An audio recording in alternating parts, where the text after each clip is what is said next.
회계사님 안녕하세요. 예, 안녕하세요. 네. 오랜만에 뵙겠습니다. 예. 잘 지내셨습니까? 예. 근데 여러분들 같은 회계사인데 김경률 회계사는 제가 별로 마음에 안 드는데 같은 회계사지만은 최환열 회계사님은 굉장히 또 제가 좋아하는 분입니다. 김경률 회계사 잘 아십니까? 잘은 모르고요. 네. 예, 잘은 모르고. 네. 그런데 이제 회계사를 하려면 네. 이제 회계 감사나 네. 이런 세무나 이런 현업에서 활동을 많이 해야 되거든요. 네. 그런데 이제 그런 분인지는 잘 모르겠어요. 네. 왜냐하면 참여연대에서 네. 그런 활동을 중심으로 한 것으로만 제가 알고 있고. 네. 그러니까 대장동 같은 거 할 때도 이렇게 보면은 이걸 세무 문제로 접근을 해줘야 되고 또 그 국세청을 동원을 시켜야 되는데, 왜냐하면 네. 국세청에는 그런 거 추적할 수 있는 그 모든 기능이 있으니까요. 네. 그래서 그런 걸 이용해서 하면은 좋았을 텐데, 네. 그렇게 좀 보였습니다. 예, 제가 볼 때는 조금 좀 회계사로서 저 같으면 그렇게 접근하지 않겠다. 이렇게. 네. 자, 알겠습니다. 여러분.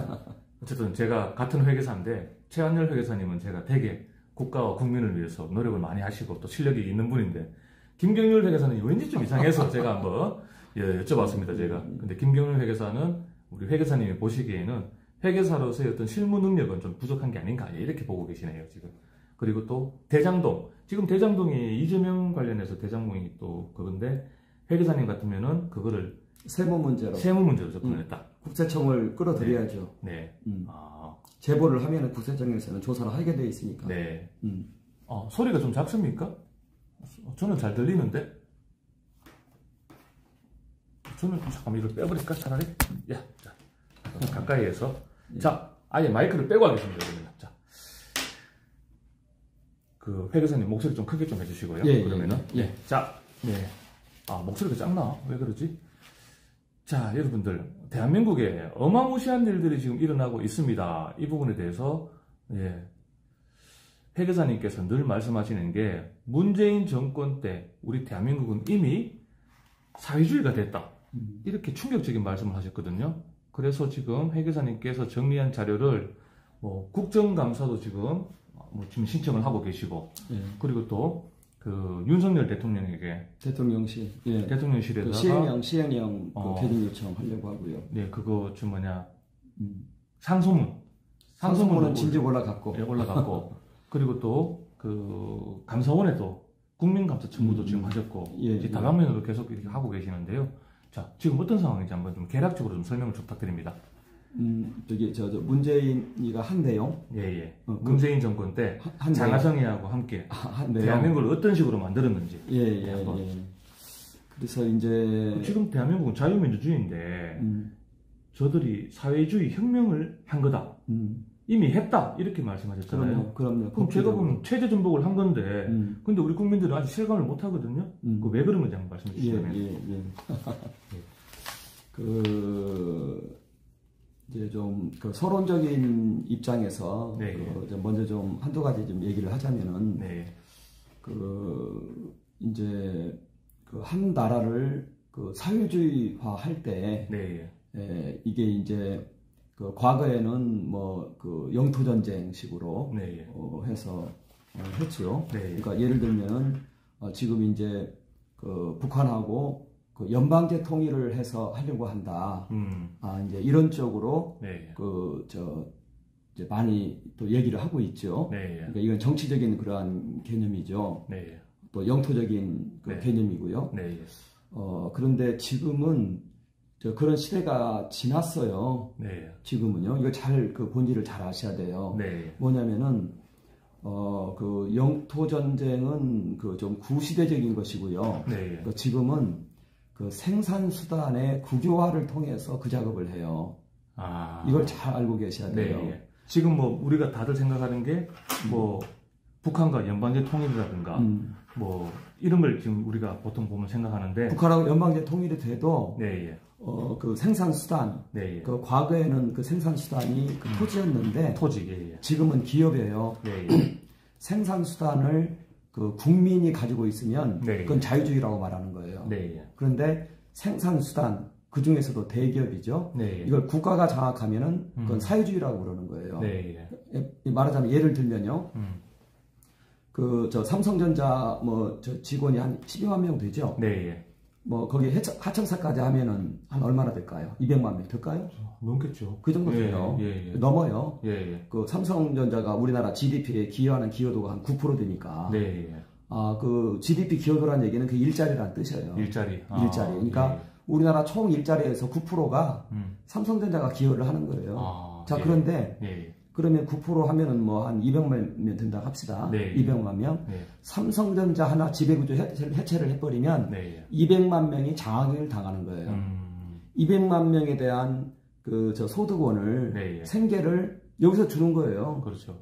이렇게 장악을 하는 거예요. 그러니까 그 우리나라 4대 기업이 이 국가하고 공동 운영 시스템이 돼버리면 지금 그렇게 하려고 하고 있는 거니까 이번에 삼성생명법 22기 국회에서도 계속 추진한다고 그랬어요. 그게 추진되면 삼성이 해체가 돼요. 그게 지금 법안에 올라와 있는 거니까. 그러면은 삼성전자 하나를 예를 들어서 삼성생명법이 통과가 돼버리면 그 국민연금하고 이재용하고 블랙락펀드 3대 운영 체제가 돼요. 이미 이건 해체가 되는 거예요. 그러면은 그 국가가 이제 들어갔잖아요.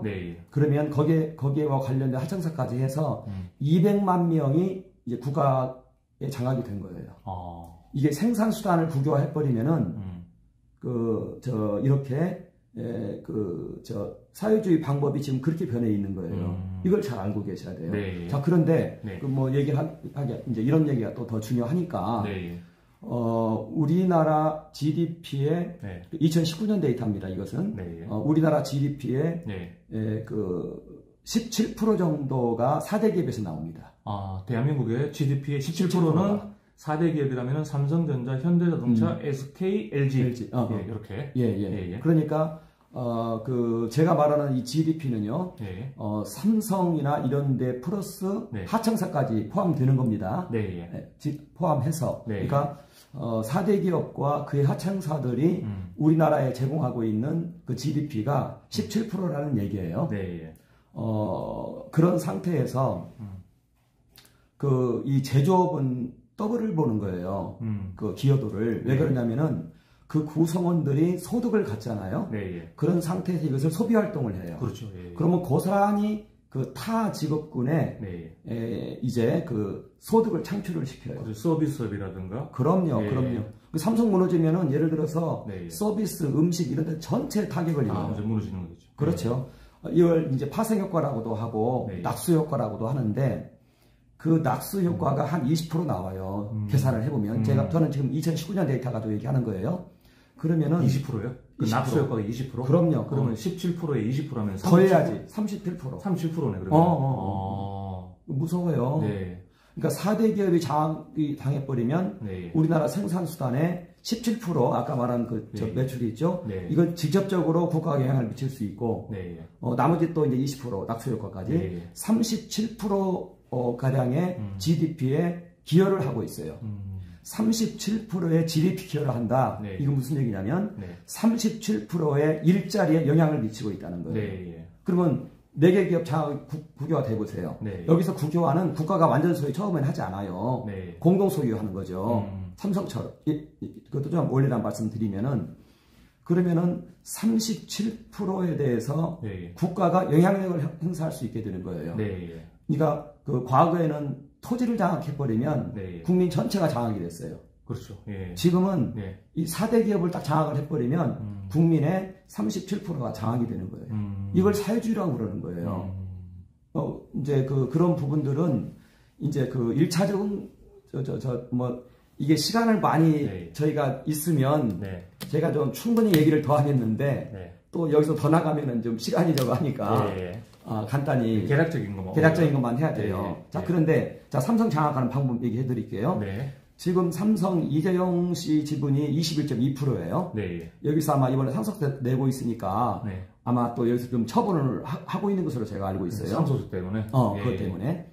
그러면은 이제 어찌됐든 현재 21.2%예요. 그런 상태에서 국민연금이 10%예요. 블랙락 펀드가 5%예요. 그러면 그 이쪽이 15%죠. 네. 예를 들어서 여기에서 그 이번에 삼성생명법이 지금 올라가 있어요. 국회에. 네. 네. 이게 통과가 되면 6.8%를 처분을 해야 돼요. 네. 그래버리면 이재용 씨 지분이 14.4%가 돼요. 자, 그러면은 네. 삼성전자를 이제는 이재용 혼자 운영 못해요. 이 셋이 함께 해야 되는 거예요. 네. 그 국가, 삼성, 이재용, 네. 블랙락 펀드. 네. 이 셋이 이제 삼성전자를 운영하는 시스템이 되는 거예요. 네. 이런 그림이 이미 다 돼 있다는 거예요. 이미 문재인 정부 때 이걸 다 마련했다. 그렇죠. 자, 그 상태에서 하나 더 봅시다. 네. 문재인 정부 때, 네. 그 전에는, 네. 이 국민연금이 이렇게 경영에 참여하지 않았어요. 네. 국민연금은, 네. 재무적 투자만 한다, 이렇게 돼 있어요. 네. 헌법에 그렇게 나타나 있어요. 네. 국민연금이 이렇게 의료권 행사를 하고, 네. 그리고 이제,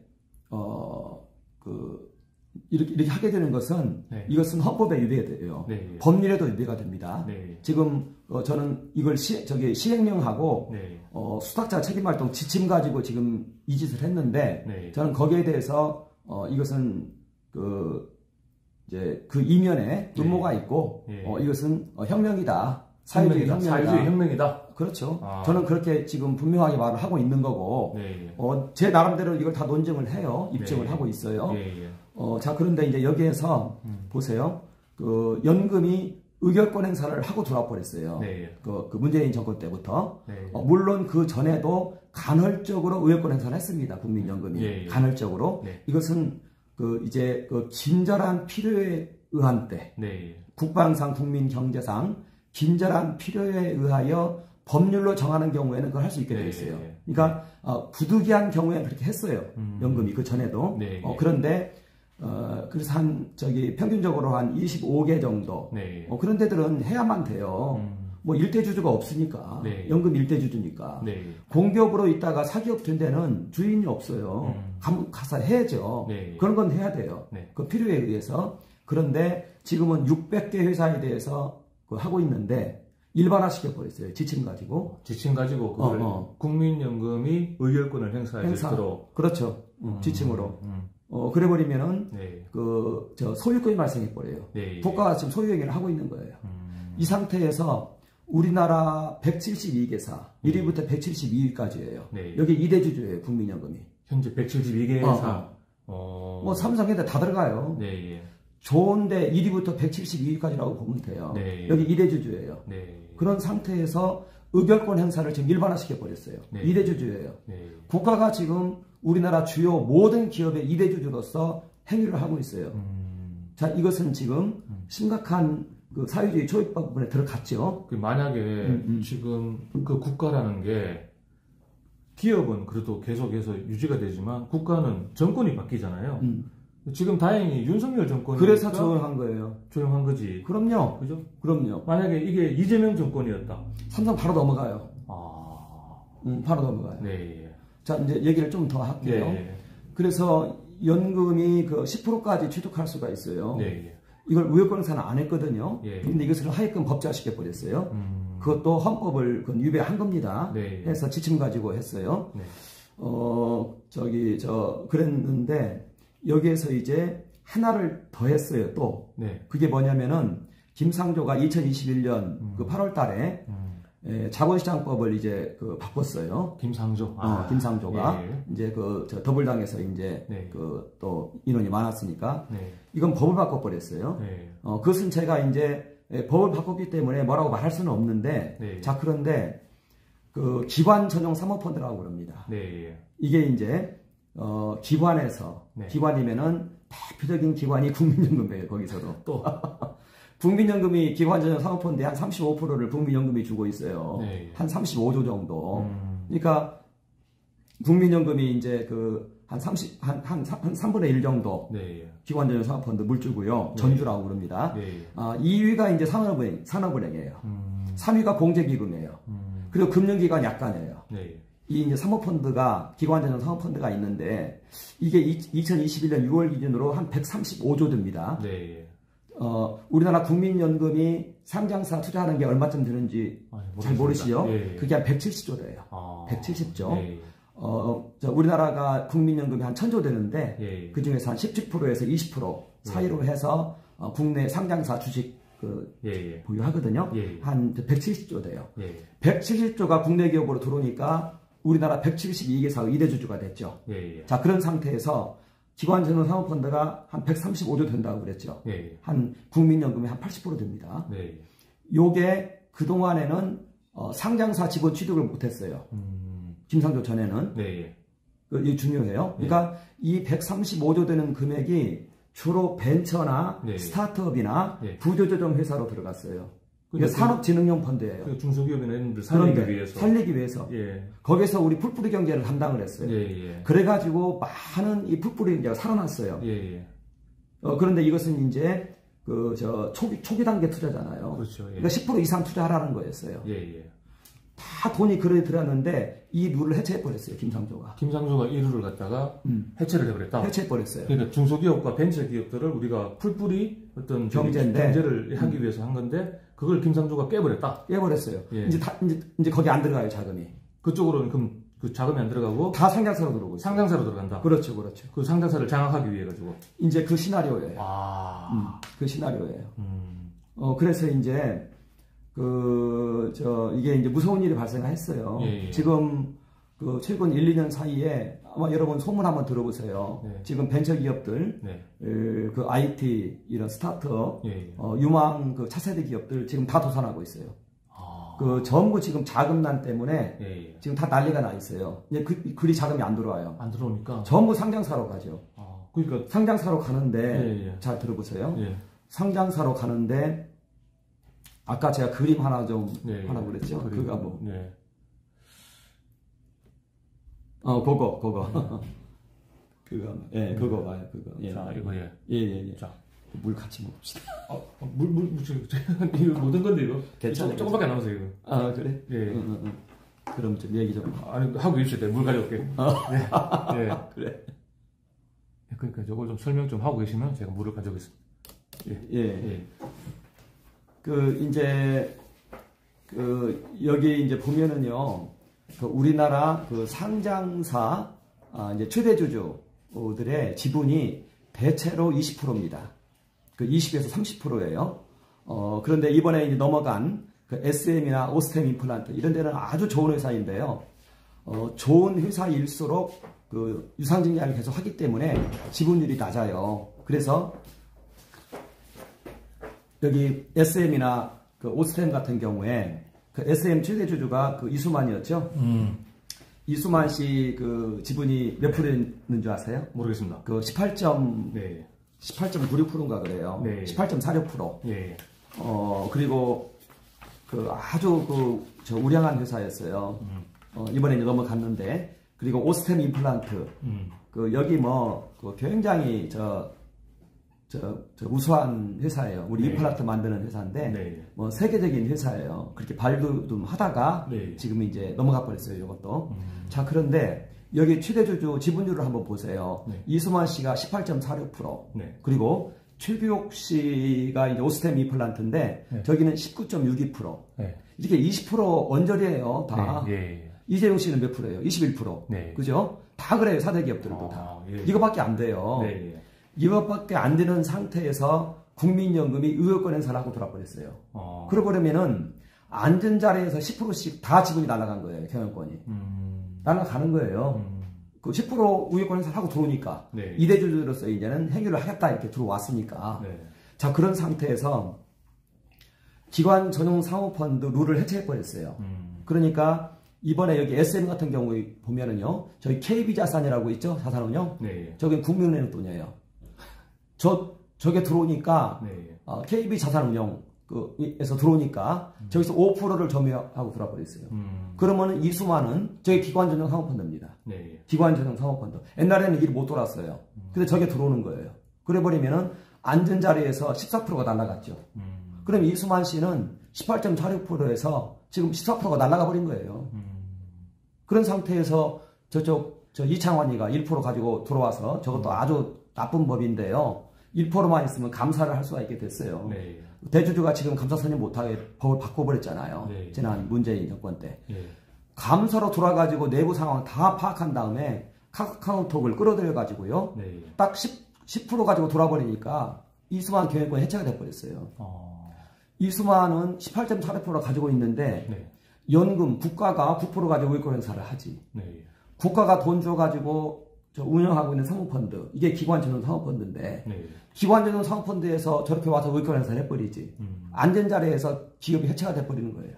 저런 회사가 지금 굉장히 많다는 거예요. 저런 회사가. 네. 저걸 빨리 조사를 해야 된다는 거예요. 제가 금융위원회에다가 지금 이제 곧바로 내가 상소문을 계속 올렸는데 네. 일단 뭐 답신은 없어요. 네. 없는데 이제 직접 금융위원회 찾아가서 이거 좀 빨리 실태조사해야 된다. 그 전에 10건씩 일어나던 M&A가 저 법 바뀌고 그 다음에 47개 일어났어요. 그리고 그 중에서도 발표된 게 저 2개예요. 그냥 유명한 회사니까. 딱 보니까 그 앉은 자리에서 뺏긴 거예요, 지금. 보세요. 연금이 9% 가지고 의견 행사하죠. 그 KB자산 기관전용 사모펀드. 과거에는 저게 못 들었어요, 저게 그 경영 참여형 펀드입니다. 기관전용 사모펀드 과거 이름이. 그러니까 저것은 스타트업 기업들을 세우라는 자금으로 네. 국가나 산업은행이나 네. 공개기금이나 금융기관에서 마련하는 그런 자금이에요. 그런 자금이 상장사 들어오게 만들어버리니까 네. 어마어마한 금액이 들어와 버리니까 네. 저 기관 전용 사모펀드가 들어오기만 하면은 네. 그것 자체로 몇 프로가 돼버립니다. 그것 자체로.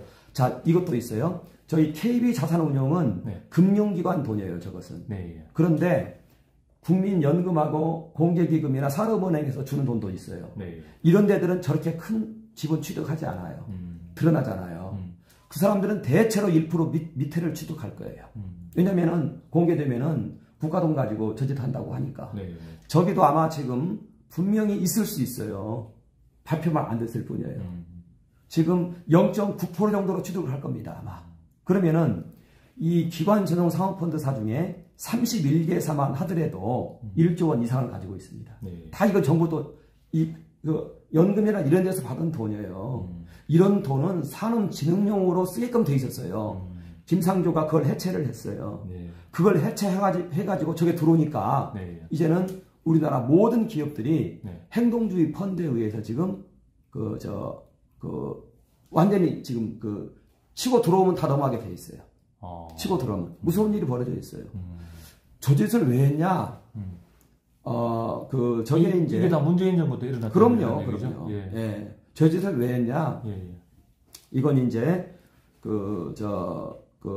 조사를 하고 해봐야 되겠지만 뻔해요. 뻔한데 저게 전략이에요. 예. 국민연금이 10%. 예. 그 다음에 그 모자라는 부분을 네. 이제 기관 전용 사모펀드로 채우는 거예요. 네. 그러면은요, 5개, 10개만 들으면은 네. 20% 넘어가 버려요. 그럼 삼성전자가 넘어가는 거죠. 당연히 네. 넘어가는 거죠. 자, 그러고, 제가 지금 뭘 얘기했냐면, 국민연금 플러스 네. 기관 전용 사모펀드. 네. 그죠? 네. 기관 전용 사모펀드는 결국 국민연금 돈이에요. 네. 국민연금이 시키는 대로 다 합니다. 전주가 국민연금인데. 전주가? 예. 근데 여기에 대해서도 제가 질문을 했어요. 네. 그랬더니 이 국민연금 운용공무에서 답변은 우리는 거기에 관여 안 한다. 네. 자율적으로 하게끔 줬을 뿐이다. 네. 그런데 그것은요, 말이 안 되는 얘기예요. 작전을 펼 때는요, 네. 내 편에 있는 사람에게 이제는 돈을 주면 돼요. 네. 그러면 알아서 움직여요. 옛날에 대한항공 하듯이, 네. 그때도 그 주주 제안을 강승보 펀드가 했는데요. 네. 이제 그런 사람들에게 기관형 상업펀드에 돈을 주면 돼요. 그러면 다음에 국민연금이 이제 예를 들어 삼성 친다 해가지고 움직일 때 그런 사람들은 아마 이미 0.9%씩 다 확보하고 있을 겁니다. 그리고 주총장이 나타나는 거예요. 1% 밑에면 이게 공개가 안 되니까. 네. 이런 상황이에요. 그렇게 해서 아마 국민연금과 기관 전용 사모펀드라는 그림을 그렸고요. 그 목적으로 그걸 풀었어요. 그 목적으로. 그러는 사이에 엉뚱한 데가 지금 피해를 입고 있어요. 자, 하나가 더 있어요. 전자투표입니다. 전자투표. 예. 저기 주총장. 주주총회 할 때. 전자투표. 예. 이 부분이 그 김경수 판결문에 나와요. 김경수 판결문에. 김경수 드루킹 게이트. 드루킹. 예. 그러니까 저는 이 그림이 그 장하성에게서 나온 그림이라고 저는 좀 말씀을 드리고 싶어요. 지금까지 이제 아직도 좀 이해가 좀 부족하신 분들을 위해서 결국 크게 좀 말씀드리면은 문재인 정부 때 지금 방금 회계사님 말씀하신 내용들이 쭉 일어나고 있었는데 이게 결국은 우리가 뭐 요란하게 겉으로 우리가 뭐 사회주의 혁명을 하고 있다.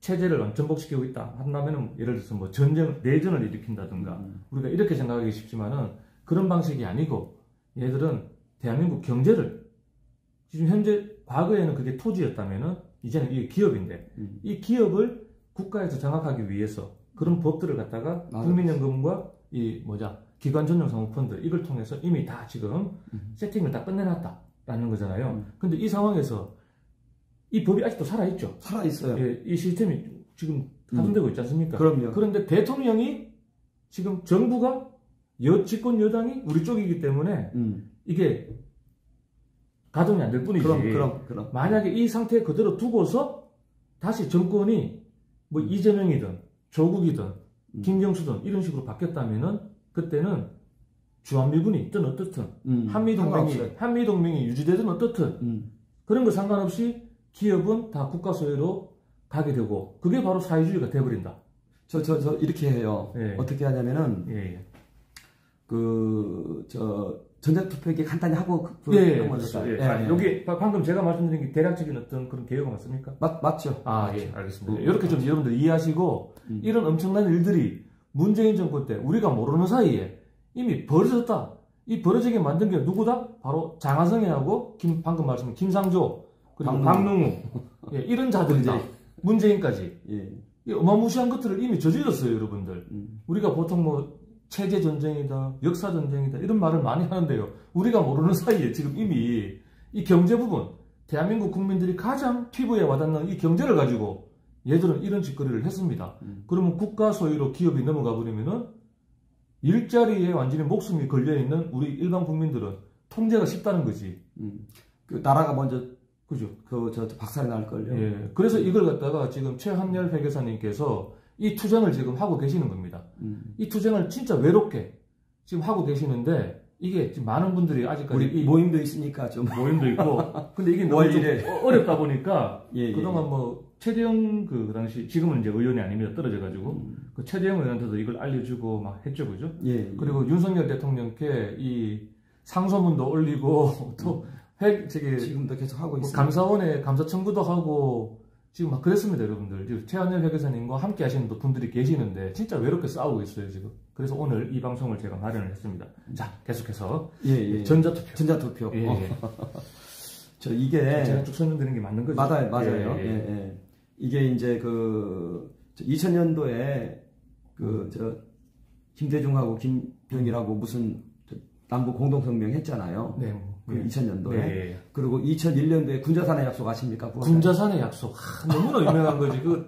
진짜 대한민국의 이 적화통일을 하려고 하는 세력들이 군자산에서 얘들이 민주노동당을 접수하고 이제는 제도권으로 들어가자. 제도권으로 가자. 이거 유명한 그 사건이죠. 그리고 2004년도부터 이제 그 참여연대의 그 어떤 산하와 시민단체 있어요.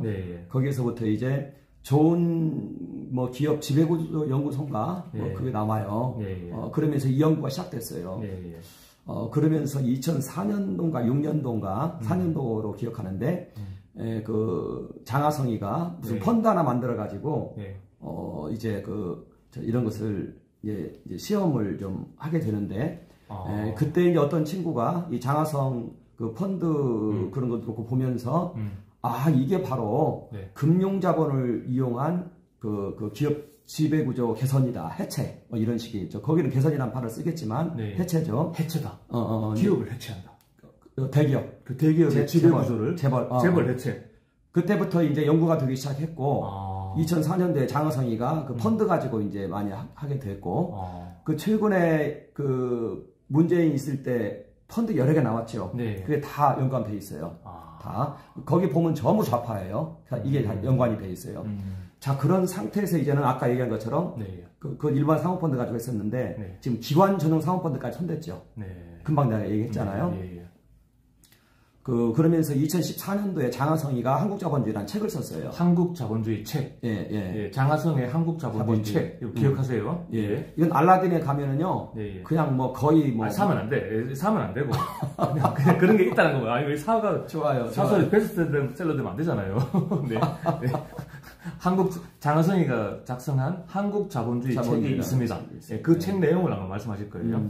네. 거기에서 이제 이 큰 윤곽이 나와요. 예. 그러면서 결론이 투표로 자본을 이긴다. 투표로 자본을 이긴다. 예. 이제 4대 기업 그 재벌 해체에 대한 필요성과 당위성 하면서 투표로 자본을 이긴다. 이것은 국정장악을 해가지고 그걸 한다는 뜻이에요. 투표로 자본을 이긴다는 것은 결국 자기들이 정권을 잡아서 사람들을 선동시켜서 이 대선이든 총선이든 여기 정권을 잡아서 정권을 잡아서 국가를 이용해서 자본을 이긴다. 자본을 해체한다. 그러니까 기업이죠. 기업을 갖다가 해체하겠다. 해체하겠다. 여기서 말하는 자본은 그 재벌을 말하는 겁니다. 재벌. 예. 그래서 이제 그 책을 써요. 막 그 결론부를 보면은요. 그 사회주의 아주 아름다운 사회주의 하나를 소개를 해요. 그러니까 이제 완전히 그 사회주의를 이렇게 이제 선전하면서 그 방향에 이르는 그 하나의 그 방법을 은연중에 제시를 한 거예요. 여기에 이제 감명을 받은 사람이 김경수입니다. 아니 드루킹입니다. 드루킹. 김동원 씨. 예, 그래서 이제 그 경공모를 만들죠. 예, 경제적 공동체 모임. 경제 공진화 모임. 공진화입니까? 공진화. 경제 예. 공진화 모임. 예. 해가지고 여기서 댓글 조작을 하죠. 그러면서 이제 김경수 판결문에 이것이 나와요. 그러면서 왜 댓글 조작을 했느냐 해서 이제 그 경제 민주화를 위해서 했다. 거기서 말하는 경제 민주화는 우리나라 헌법 111구조에 있는 경제 민주화가 아니에요. 이것은 장하성이 한국 자본주의에서 말하는 경제 민주화예요. 그건 더 넓은 경제 민주화인데 그것은 국가 자본주의를 말해요. 사회주의를 말해요. 그것을 위해서 했다. 그러니까 아주 이 친구들이 좋은 용어는 다 쓰니까 경제 민주화를 위해서 그 댓글 조작을 했다. 그럼 방법이 뭔데? 첫 번째가 국민연금 의결권 행사 확대예요. 국민연금 거기서 나오죠. 두 번째가 스튜어드십 코드예요. 스튜어드십 코드. 예, 국민연금 스튜어드십 코드. 이건 제가 말을 안 했는데 이것도 지금 뭐 그 그림이 커요. 스튜어드십 코드 만들고 대통령 시행령 고쳐가지고 모든 기업들에게 이사를 파견할 수 있도록 만들어버렸어요. 지금은 국가에 이사 파견할 수 있습니다. 이사 파견? 이게 무서운 건데. 무서운 거예요. 만약에 이재명이가 대통령이었다. 그러면 바로 일어나죠. 이재명 그 대장동 변호사들, 그 대장동 변호사 팀들을 갖다가 다 사회 이사로 그냥 파견시켜버리면 그렇죠. 그 의무적인 거잖아요. 저 추천의 형태를 띠고 있지만 그 강제예요. 강제잖아, 그죠? 그거 안 하면은 바로 스튜어드십 코드 관련된 그 규정에 적용을 받기 때문에 그 기업 입장에서는 그거 거스릴 수 없어요. 그러면은 그 이재명 뿌락지들이 다 기업에 다 이제 파견돼가지고. 그럼요. 민노총이 다 들어가는 거죠. 민노총이 다 들어가고. 이제 저 경영진으로도 다 올라가고. 진짜 무서운 법입니다, 이거. 근데 이거 무서워요. 거기서 주주 평등권을 주장했어요. 그럼 뭐예요? 이대주주만큼 이사 파견하겠다는 거 아니에요? 그래놓고 사회이사위원회를 만들겠다는 거예요. 중국 공산당에서 각 기업들에게 공산당 위원회 만들잖아요. 그게 거기에 있는 거예요, 지금. 그게 지금 살아있어요, 지금. 살아있고, 그 문재인 정부 때 2020년하고 2021년도인가요? 계속해서 사회이사 삼성물산이나 이런 데다가 7개 그 기업, 대기업, 사회이사 파견 문제 논의했잖아요. 다 이미 할 수 있어요. 야, 그래서 노동이사제도 또 그것이 이제 노동이사를 이제 그런 이사를 확인하겠죠. 그러니까 민노총 이사, 그죠? 민노총 이사가 그러니까 노조가 민노총이 이제 의사로 들어오는 거예요. 이제 스튜어드십 코드 두 번째가 세 번째는 전자투표를 얘기해요. 이게 뭐냐 도대체 전자투표가 그게 중국 펀드의 우리나라 대기업 전자투표입니다. 저는 그렇게 그걸 해석하고 싶어요. 그러니까 이제 주주총회 할 때는 보통 이제 주주총회 모습은 그 어떤 그 주주총회 행사장에 주주들이 다 와서 모여가지고 그날에 의결할 것들을 쭉 이제 해서 또 자기 그 가지고 있는 어떤 주식 수만큼 의결권을 행사하고 이게 보통 일반적이잖아요. 근데 해외 전자투표를 강요시켜 버렸어요. 그러니까 전자투표 한다는 거는 해외까지 특히 중국에 있는 그 주주들이 이제 해외까지 다 열었어요, 이것을. 해외 열었는데 그 중에 또 중국 그 중국도 이제 제한을 안 하는 거예요. 제한을 안 하니까. 제가 그래서 그것도 이제 그 국민연금 네. 기금운용본부에다가 그것도 이제 질문을 했어요. 네. 했는데 주주평등권 얘기하는데 제가 말하는 것은 그것이 아니에요. 뭐냐면은 이건 증권거래법에 위배가 된다. 네. 지금 삼성전자 같은 경우에 해외 주주가 몇 프로인 줄 아십니까? 몇 프로? 50% 넘어요. 와. 또 누구한테 들어보니까 뭐 한 60%까지 육박한다고 그러는데 그 해외 주주가 50% 넘어요. 야, 이재용 회장은 경영권 방어하랴. 또 이미 저는 너무 힘들겠다. 되게 잘 들어가요. 예. 그 미국이 지켜주니까 지금 못하는 거예요. 미국이 지켜주니까. 그렇죠. 반도체 넘어가면 미국에서 네. 당장 난리를 치고 해버리니까 네. 중국이 손 안 쓰는 거예요. 이미 저는 이 중국 펀드가 자 보세요. 네. 전자투표가 들어오면은요. 네. 그 5% 이상 주주권 행사하려면은 네. 그 사전 신고해야 돼요. 네. 자 그런데 그 중국은요 특수관계자에 의해서 다 엮여 있어요. 네. 중국에 있는 국유기업은 전부 특수관계자예요. 합산돼야 돼요. 네. 다 합산해가지고 5% 이상 주주권 행사하면 안 돼요. 네. 공산당 1인이니까 네. 특수관계자니까. 네. 자 중국 국유기업이 두 종류가 있어요. 네. 하나는 중앙국유기업이 있고 네. 하나는 지방국유기업이 있어요. 네. 중앙국유기업이 한 13,000개 됩니다. 13,000개. 이 중앙국유기업은요, 네. 국자위, 그 국유기업 그 관리 그 위원회가 있어요. 네. 정부 내. 예. 여기서 다 관리해요. 정부에 직접 다 관리해요. 중앙국유기업은 굉장히 우량한 회사들이에요. 진짜 공산당이네? 아니, 이제, 그럼요. 네. 공산당이 다 관리해요. 공산당이니까. 예. 지방국유기업하고 달라요. 네. 지방국유기업이 한 31,000개 있는데, 네. 거기는 막 흔들리기도 하고 막 이래요. 네. 그러나 중앙국유기업 13,000개는 네. 굉장히 건실해요. 여기에서 5년 동안 순이익을 모으잖아요. 네. 이게 2018년 데이터입니다. 네. 2018년 지금은 좀 많이 어려웠겠지만 2018년 데이터로 중앙국유기업 13,000개가 있는데 네. 여기에서의 이익을 5년만 모으면은요. 네. 우리나라 상장사 시가총액이 한 2,300조 됩니다. 네. 이거 다 삽니다. 와. 그 이익만 모아도 네. 이게 중국 국유기업이에요. 네. 여기에서 여유자금을요. 네. 그 여유자금을 은행에다 놓을 수도 있고 펀드도 사고 이러는데 네. 그 펀드 가지고 네. 삼성전자를 안 샀겠어요? 저는 저는 이건 물론 추정입니다. 네. 추정인데 삼성전자에다가 이제 무리를 하면 무슨 놈의 펀드가 그렇게 많은지. 네. 저는 그 중국 국유기업 펀드가 저는 이미 삼성은 주주 지분만 놓고 보면은 네. 이미 중국 회사라고 보는데요. 지분만 놓고 보면은 저는 장하선이가 뭐 때문에 그 중국 대사로 갔는지 네. 궁금해요. 그 사람은 중국어도 모르는 사람으로 내가 알고 있는데. 뜬금없이 중국 대사로 보냈어요. 보냈죠. 예. 그리고 김경수는 전자투표 얘기를 해요. 김경수는? 그렇죠. 더 넓은 경제 민주화를 이루는 방법이 뭔데? 첫 번째, 국민연금 우결권 행사. 두 번째, 스튜어십 코드. 세 번째, 전자투표. 김상조는 여기 하나 더 해가지고 기관적 사모펀드까지 넣었는데, 이게 세트로 되어 있다는 겁니다. 전자투표 얘기가 거기서 왜 나오냐고요. 그러면 중국 공산당 시진핑이 지령을 다 받아서 움직이고 있나? 이렇게 그런 것은 이제 추정이고요. 추정인데 예. 그런데 삼성을 지켜주는 것은 미국이에요. 지금 반도체에 있고. 네. 그러고 이제 이런 것들이 중국에서 함부로 움직이지 못해요. 네. 난리가 나죠. 함부로 네. 움직이지 못해요. 네. 은밀하게 움직여야죠. 말하자면 기관 전용 사모펀드가 삼성에 대해서 스튜어십 코드를 한번 제안을 하고 네.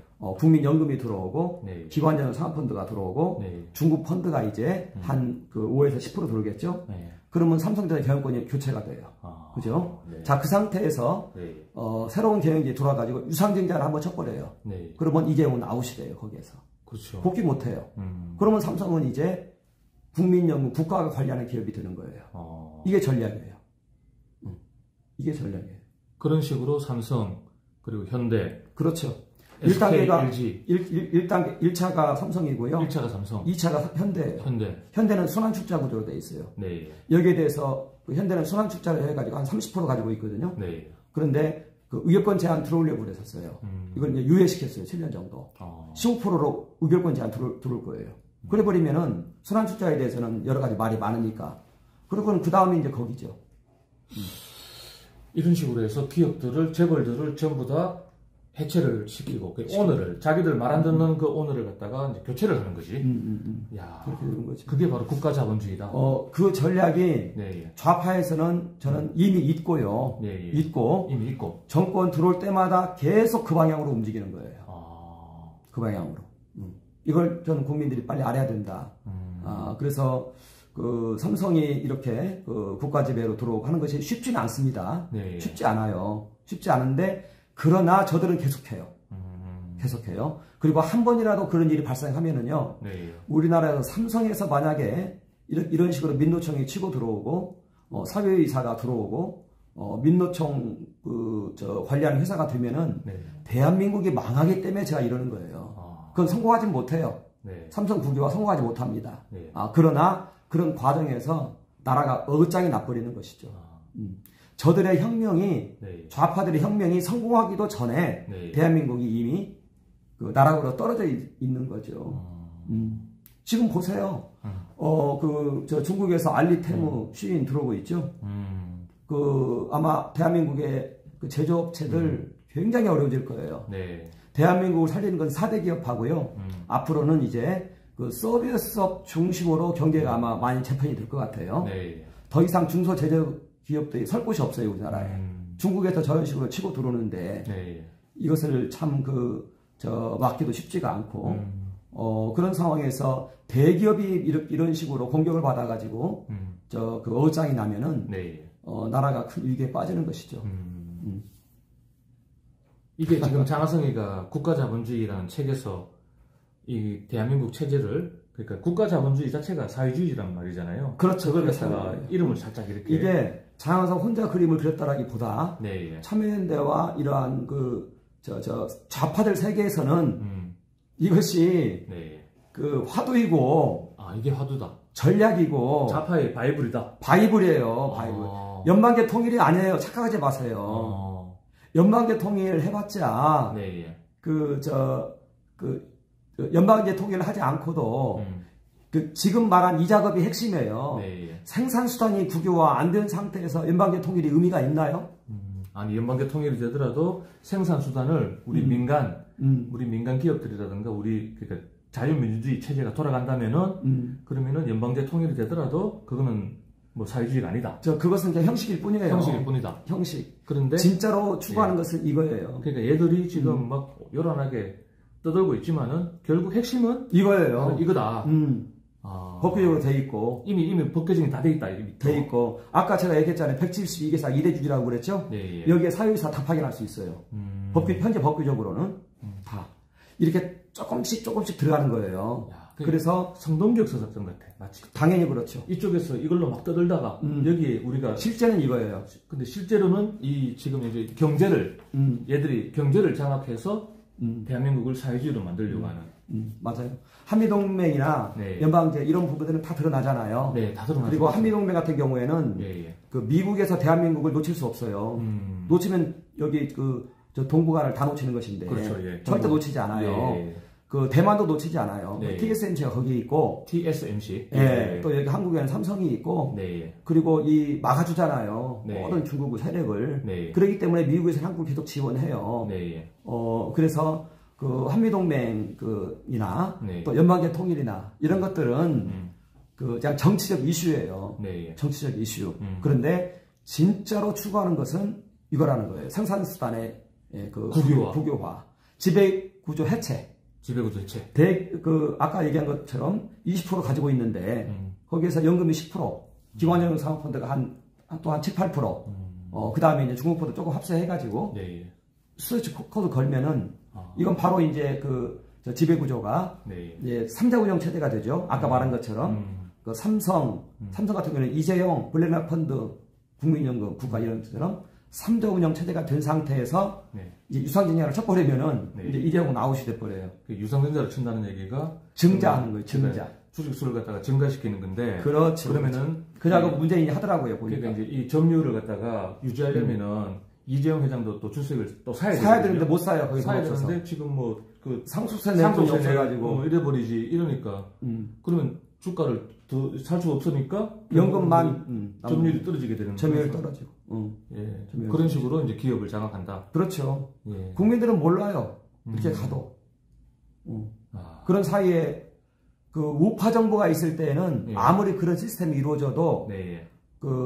윤석열 정부 이재용 미는 거 보세요. 그러니까요. 이재용이 살아나야 국민들의 얼마 전에 신문 보니까 반도체가 민생이라고 그랬잖아요. 네. 진짜 민생인 거예요. 아까 내가 얘기했잖아요. 네. 낙수 효과. 네.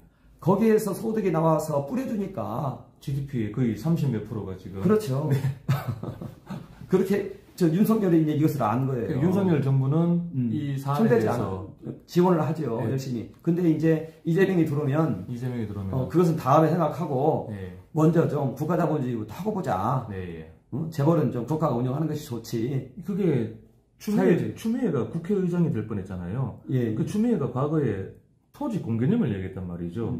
완전히 그게 공산당 그런 그건데 예전에는 그 토지가 우리 경제였잖아요. 지금은 기업, 일자리 이건데. 대기업. 그럼 과거에 이승만 대통령께서 그 농지 개혁을 해서 그거를 이제 대한민국 자유민주주의를 만들어서 조선시대에 살던 나라를 갖다가 이제 우리 대한민국으로 만들었잖아요. 예. 그럼 지금 다시 이게 만약에 기업이 토지라고 봤을 때 이 토지가 다시 국유화가 돼버리면 다시 조선시대로 돌아가는 나라가 그런 상황이 되는 건가요? 경제가 끝장이 나요. 경제가 끝장이 나는 거예요. 경제가 끝장난다. 국가는 정신을 가지고 있지 않아요. 그 정신은 이런 개인이 가지고 있어요. 네. 개인이. 이건 참 깊은 얘기인데 네. 해겔이 그것을 논증을 했어요. 네. 공산주의가 안 되는 이유를. 네. 거기에서는 창의성이 나올 수가 없어요. 네. 창의성에서 기술이 나와요.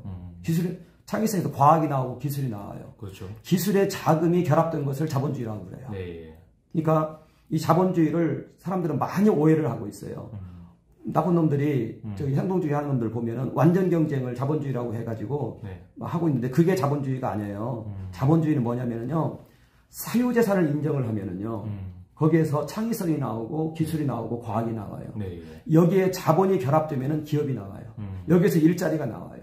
이게 애덤 스미스가 말하는 국부론에서 말하는 자본주의예요. 근데 지금 많은 사람들은 자본주의가 뭔지도 모르고 뭐 완전 경쟁을 자본주의로 알고 막 M&A 이수만 넘어간 것들에 대해서 자본주의 원리다라고 자꾸 말을 해야 되는데 아니 국가가 들어와가지고 기업 해체해놓고 그걸 자본주의라 말하면 되냐고요. 근데 이게 어쨌든 문재인 정권 때 장하성이가 정책실장이었었습니다. 그렇죠. 김상조는 공정거래위원장 했다가 또 정책실장 후임으로 정책실장도 했고 박능우는 보건복지부 장관을 했고 그러니까 문재인 주변에 이런 사회주의 경제를 사회주의 혁명을 하려고 했던 이런 세력들이 다 요직에 포진했단 말이죠.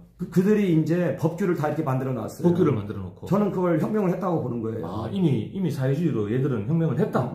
실현되지만 안 했을 뿐이지. 예, 내란혐의라고 저는 봐요. 내란혐의다. 이건 국가 반란행위다, 이거는. 반란행위로. 다행히 윤석열 정부가 들어왔기 때문에 이게 딜레이가 되고 있습니다. 보류가 되고 있을 뿐이다라는 얘기죠. 그리고 윤석열 대통령은 기업을 살리기 위해서 그런 정책을 폈고. 하지만 근데 윤석열 정부에서 이제 차기 대통령이 예를 들어서 한동훈이 안 되고 이재명이 됐다.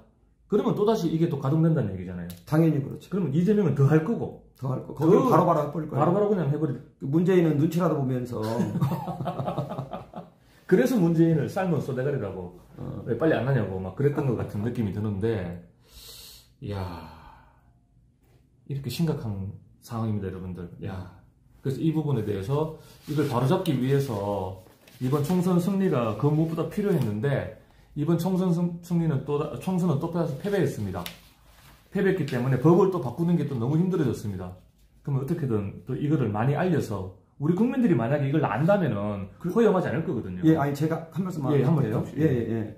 더 하시면 됩니다. 예, 제가 이런 부분 가지고 이제 문재인, 장하성, 박능우, 김상조를 고발을 해야 되는데 그 고발하면 경찰에 먼저 이걸 접수하잖아요. 네. 어려워가지고 이게 좀 올라가지도 않아요.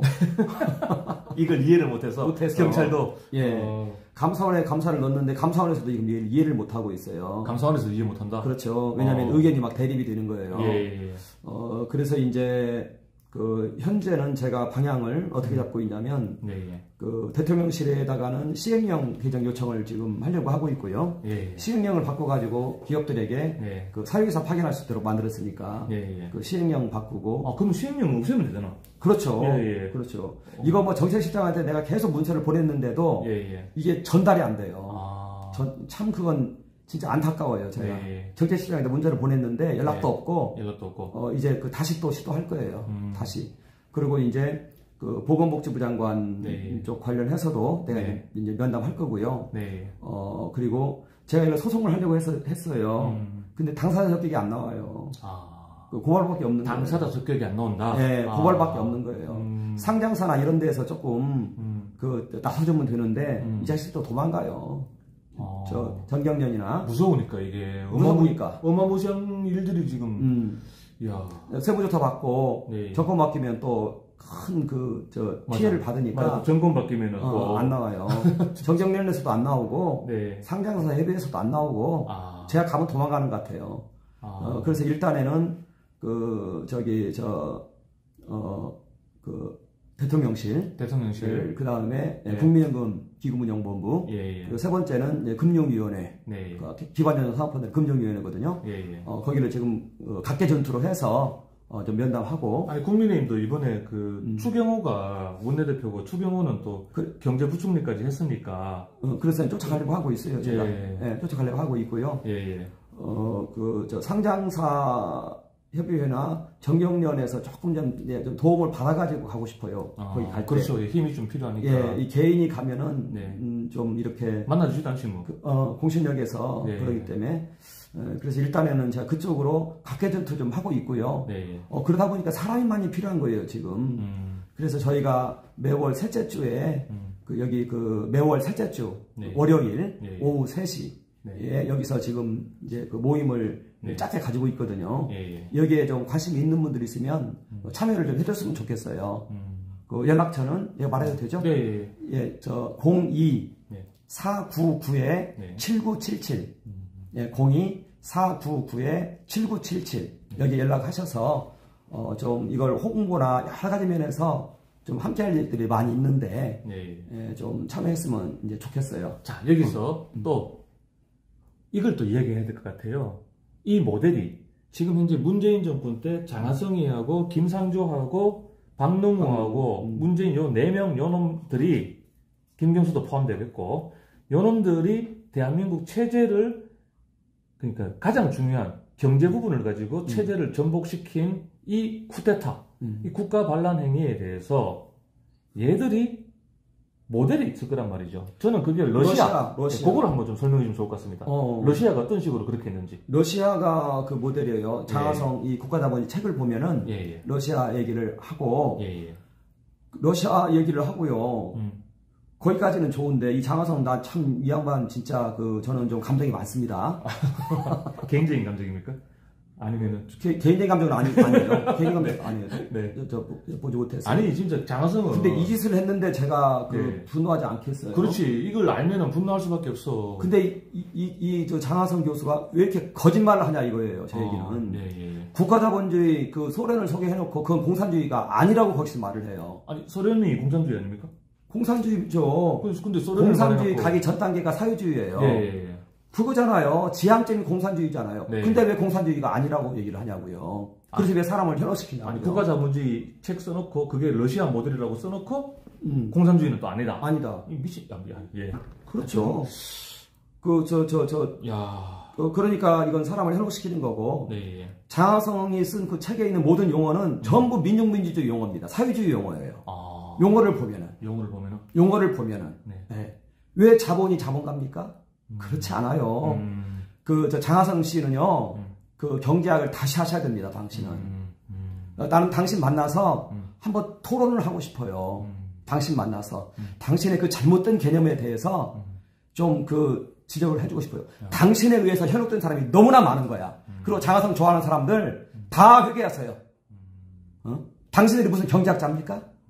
제가 참 이런 얘기 들어가면 나도 막 화가 나서 그러는데 미안해요, 내가. 아니, 회개 안 돼요. 회계사님은 회개니까 회개되지만 그 인간들은 회개 안 돼요, 내가 볼 때는. 한번 만나서 신분을 줘야 돼요. 만나서 한번 얘기 한번 합시다. 예. 국민연금에서도 지금 의료권 행사에 대해서 그 많은 얘기를 뭐 당연하다 얘기하고 하는 사람이 많은데 한번 토론 한번 합시다. 예. 토론 한번. 이미 도망갔습니다. 장하성이는 지금 흔적도 없어요, 지금. 연금관리공단 내에서 주변에서 자문하는 친구들은 많이 있어요. 다 남아있어요. 다 남아있어요, 그 자리에. 그 스타트업 책임활동 지침 전문위원들 다 한번 나하고 얘기 한번 합시다.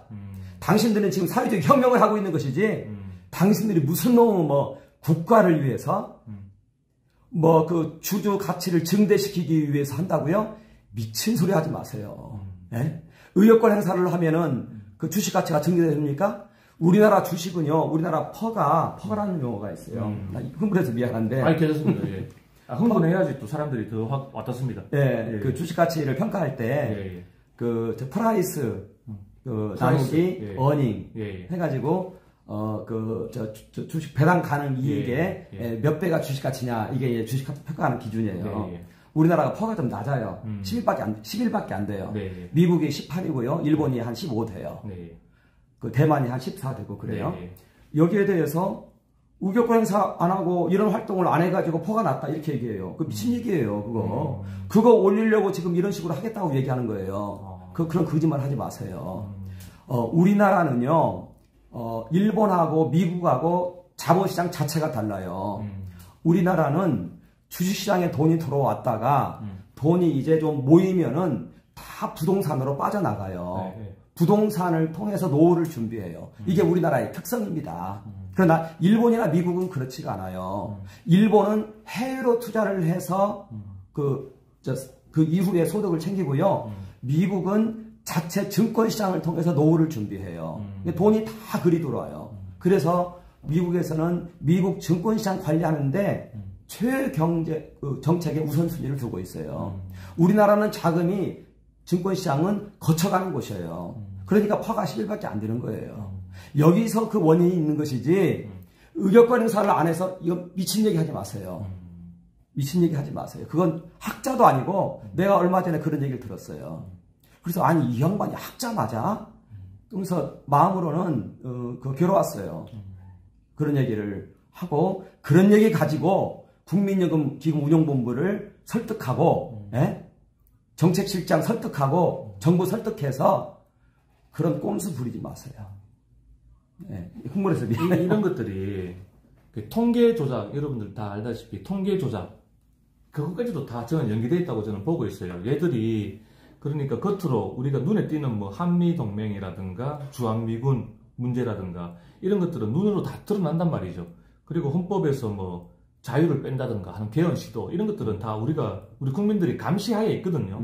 그래서 그 부분을 뭐 떠들지만은 아까 우리 러시아 얘기다가 그러니까 물어볼 거예요. 물어볼 건데 이 경제를 갖다가 이 경제 부분을 가지고 하면은 우리 국민들이 잘 몰라요. 지금 회계사님께서 막 이렇게 말씀하시지만은 이것에 대해서 국회의원도 잘 이해를 못해요. 잘. 또 여기저기서 이해를 잘 못해. 경찰도 이해를 잘 못하고. 이러다 보니까 좀 이게 이슈가 잘 안 되는 부분인데 결국은 요걸 노리고 장하성이가 지가 만든 책에 한국자본주의라는 책에 보면은 러시아 모델로 해서 대한민국을 어떤 식으로 사회주의 체제로 만든다라는 게 이미 다 정리가 돼 있고 그게 좌파 진영에서는 아주 오래전부터 아주 바이블로 성경책으로 얘들을 할 정도다. 그러니까 뭐 이 부분을 우리가 놓치고 있으면은 결국은 사회주의 가는 건 문제가 아니다 이거는. 이게 핵심이에요. 네, 그렇게 보시면 되겠습니다. 자, 러시아 얘기 좀 할게요. 아까 저 장하성이가 한국자본주의에서 적나라하게 쓰진 않아요. 그 밑에 있는 걸 해석해야 아까 말한 그 내용이 나와요. 자유주의 시장경제를 유장하고 있습니다. 적나라하게. 적나라하게 쓰면은 딱 뽀록 나니까. 그렇게 알고 계셔야 되고. 그건 이제 혹시 이제 좀 정확하게 이해하시길 바라고요. 거기에서 국가자본주의, 이제 러시아를 국가자본주의라고 얘기를 하는데요. 이것은 그 책에 이 러시아의 방법이 나와 있는 것은 아니에요. 이것은 이제 다 알고 있는 그 러시아 공산화 방법을 제가 설명을 할게요. 네. 그 고르바초프하고 옐친이 15년에 걸쳐서 헌법까지 다 바꿔놨어요. 그 자유주의 시장경제로. 네. 그래서 러시아가 지금 현재 자유주의 시장경제 헌법을 가지고 있어요. 공산주의 헌법이 아니에요. 네. 거기에는 그 공산당이 있어요. 네. 그리고 저 푸틴이 있는 당은 그 공산당 아니에요. 다른 당이에요. 그 당 이름이. 네. 이제 그렇게 돼 있는데, 푸틴이 네. 2기 집권 들어가면서, 그때 네. 그 고르바초프하고 옐친이 좀 실패할 수밖에 없었던 이유가 갑작스럽게 전환한 상태에서 인플레가 막 올라가니까 이 국민들 정서가 굉장히 이제 힘들어진 거예요. 그런 상태에서 푸틴이 잡고 2기 들어가면서 이 친구가 KGB 출신이에요. 예. 거기에 있는 그 자기 선후배들을 다 모았어요. 네. 정부로. 모은 상태에서 이제 개혁을 시작했는데, 네. 그 옛날에 문재인 한 거하고 비슷하게 했어요. 네. 그렇게 하면서, 그 러시아에는 국부 펀드가 있어요. 네. 그 수출대금. 네.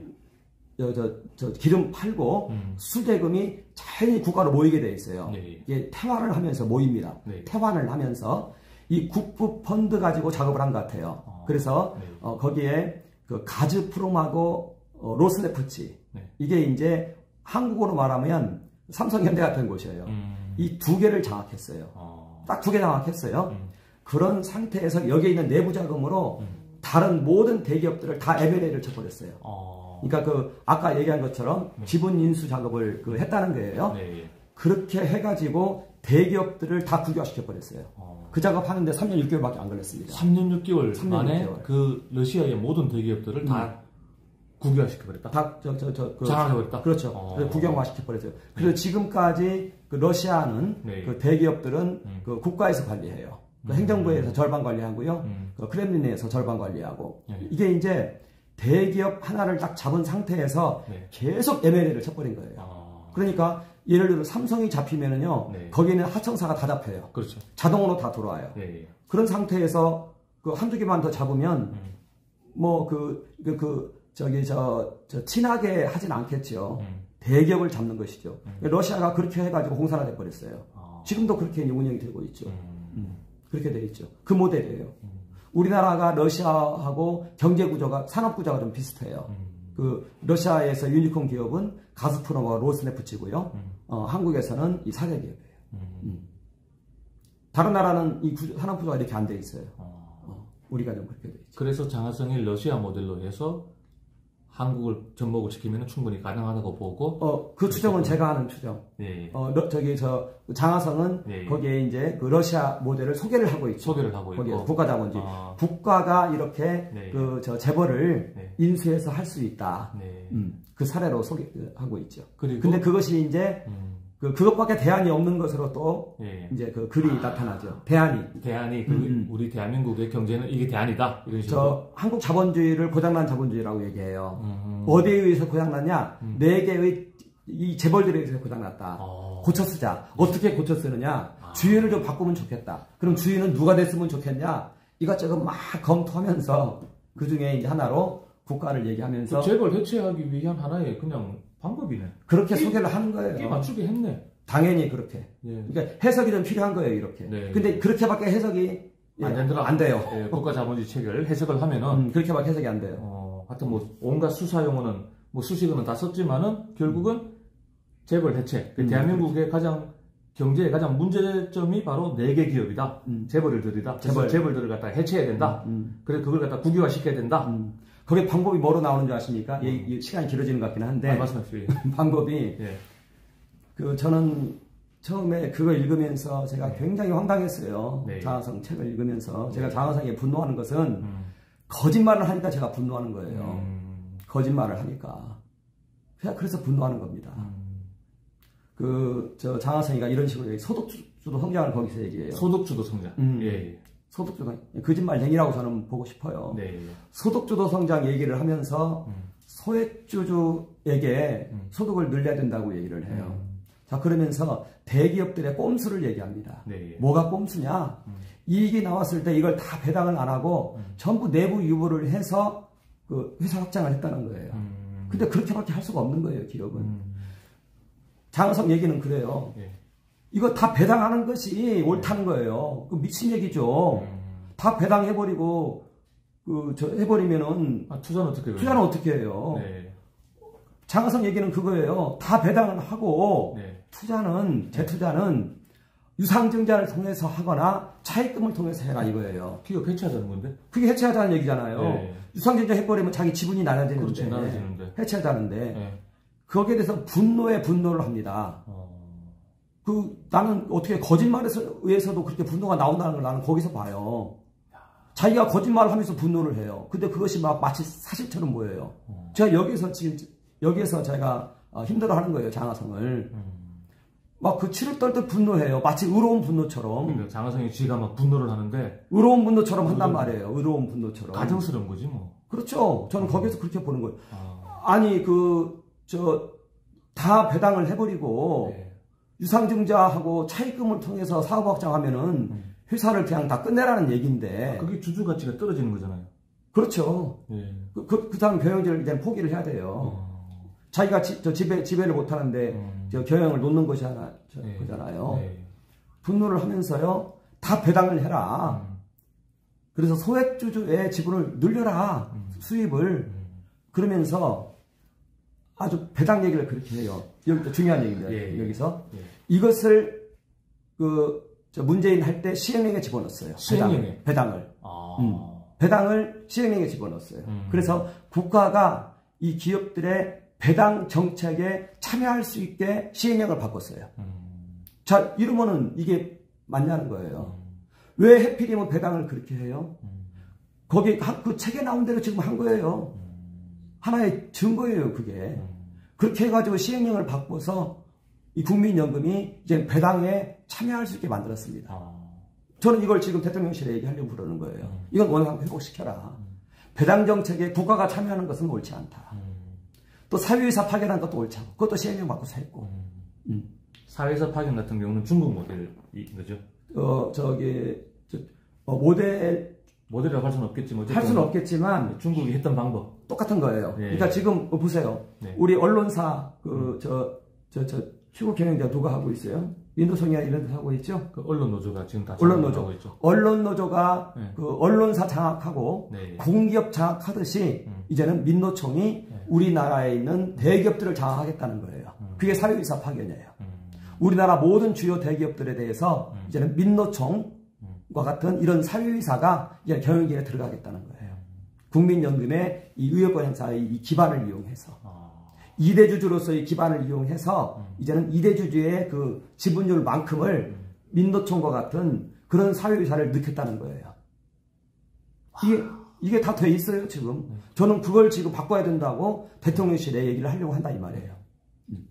방금 이제 회계사님, 최환열 회계사님께서 말씀하신 이 충격적인 내용이 여러분들, 현재 지금 일어나고 있는 일이고 법규로는 다 돼 있고 이걸 문재인 장하성 이 정책실장이라든가 이런 청와대에 있는 이런 자들이 사회주의를 추종하는 자들이 이미 다 만들었다는 얘기고 그 상황에서 이번에 이재명 정권이 들어왔었으면은 이미 다 실행이 되어서 대한민국은 진짜 여러분들의 재산 이게 재벌 해체되고 이게 다 뺏기게 되는 일단 그런 상황이 됐었습니다. 이런 상황이고 윤석열 정부가 들어왔기 때문에 그나마 이게 유예되고 있는 거다. 끝난 게 아닙니다. 그럼요. 유예되고 있는 건데. 삼성생명법 지금 올라가 있잖아요. 아까 네. 설명했죠. 그렇죠. 예. 그 통과되면은 이재용 아웃돼요. 네.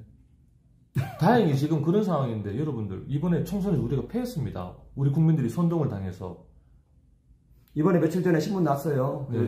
삼성생명법은 22대에서도 계속 진행하겠다. 그러니까 끊임없이 할 거죠. 얘들은 끊임없이 해서 마지막 남은 거거든. 제가 볼 땐 방금 회계사님 말씀하신 것처럼 뭐 헌법에서 자유를 뺀다든가 뭐 주한미군 철수 그리고 또 뭐 한미동맹 와해 뭐 이런 것들 눈에 다 보이거든. 눈에 보이기 때문에 우리 국민들도 알기 때문에 얘들이 하기 힘들어. 그리고 그건 해봤자 자기들한테 돈 될 거 하나도 없어. 돈 될 거 없다. 자기들한테. 네, 돈 될 거 없어요. 연방제 통일되면 김일성이 인정해주나요? 저희 김정은이? 네. 그것은 저 실사굿이에요. 네. 그건 형식이에요. 진짜로 추구하는 것은 이 대기업 장악해서 거기 모든 그 경영진에 이 좌파들이 들어가는 거예요. 지금 현재 이 대기업이라고 말씀하셨는데 대기업뿐만 아니라 네. 지금 말한 이제 172개사 이대주주라고 그랬잖아요. 예, 예. 이거 다 우리나라 우수한데 좋은 데는 다 들어가는 거예요. 이제. 아니 4대 그룹이 GDP에 아까 낙수 효과까지 다 포함하면은 37%를 차지한다고 그랬잖아요. 그럼 172개사까지 다 하면은 전체죠 우리나라. 야, 전체죠.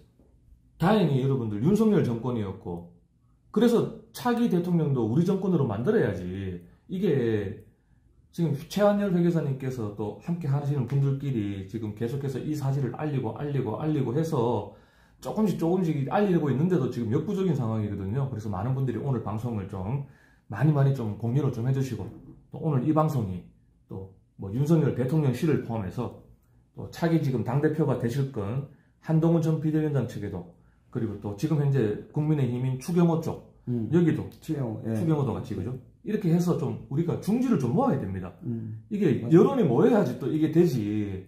이번에 감사원에 청구를 했거든요. 감사원에 하여튼 작년에 예, 이번에 했는데 좀 증거가 많이 좀 부족해서 그 감사원에서는 본격적인 진행은 어렵다 이런 통보를 받고 있고요. 그래서 일단에는 개별적으로 제가 접촉을 하면서 증거 수집을 해서 고발을 해야죠. 고발적으로 생각하고 있어요. 자, 그렇습니다. 어쨌든 이렇게 또 정의로운 우리 회계사님께서 김경률하고 비교하지 마세요. 김경률 회계사하고는 같은 회계사 뭐 네임은 갖고 있지만은 전혀 다른 분입니다. 전혀 다른 분이니까 최한열 회계사님께서 하고자 하는 이 사안에 대해서 여러분들이 많이 응원도 해주시고 관심도 가지시면 감사하겠습니다. 혹시 뭐 빠진 거 있으면 마지막으로 말씀해 주세요. 그 얘기 다 잘한 것 같아요. 다 한 것 같아요. 한 것 같고 좀 이 일에 함께할 사람들이 좀 필요하니까요. 큰일 작은 일 많아요. 지금 이거 만화로 만들고 있는데 이런 것들을 유포시키는 데는 또 그렇죠. 이런 일선도 필요하고 막 이러거든요. 그래서 한 달에 한 번 모임이 있어요. 매월 셋째 주 월요일 여기는 성수역이고요. 그 3시 전화번호는 02499-7977 499-7977 그리 좀 전화하시면 감사하겠습니다. 자, 오늘 아주 유익한 또 강의를 해주신 최한열 회계사님 감사하고 또 오늘은 좀 개요만 말씀드렸잖아요. 근데 구체적으로는 다음에 또 한번 기회를 잡아서 하도록 하겠습니다. 아까 그 KGB 말씀하셨잖아요. 어쨌든 푸틴이 KGB 옛 소련의 정권을 잡았던 게 KGB인데 그 KGB라고 했어요. 예산의 40%가 프로파간다에 쓰인다고 하더라고요. 국민들을 선동. 그게 공산주의자들, 사회주의자들이 체제 유지하는 수법이거든요. 북한의 김정은이는 억압을 내서 체제 유지를 하고 있는데 일반 사회주의자들, 문재인이라든가 이런 더불어민주당은 이 프로파간다를 잘해요. 선동. 이 선동이 깨어나야 되거든요. 근데 아까 KGB 말씀하시니까 잠깐 우스갯소리로 뭐의 약자인지 아십니까? 몰라요. KGB의 약자. 몰라요. 모릅니까? 이건 농담입니다. 코리안 골든방이. 코리안 골든방이. 대한민국 똥방이. 요즘은 방위가 없어졌죠. 그죠? 하여튼 그 뜻입니다. 마지막 농담으로 한번 하고. 자, 그러면 여러분들 최환열 회계사님입니다. 많은 관심과 응원과 격려를 부탁드리겠습니다. 감사합니다. 회계사님. 감사합니다.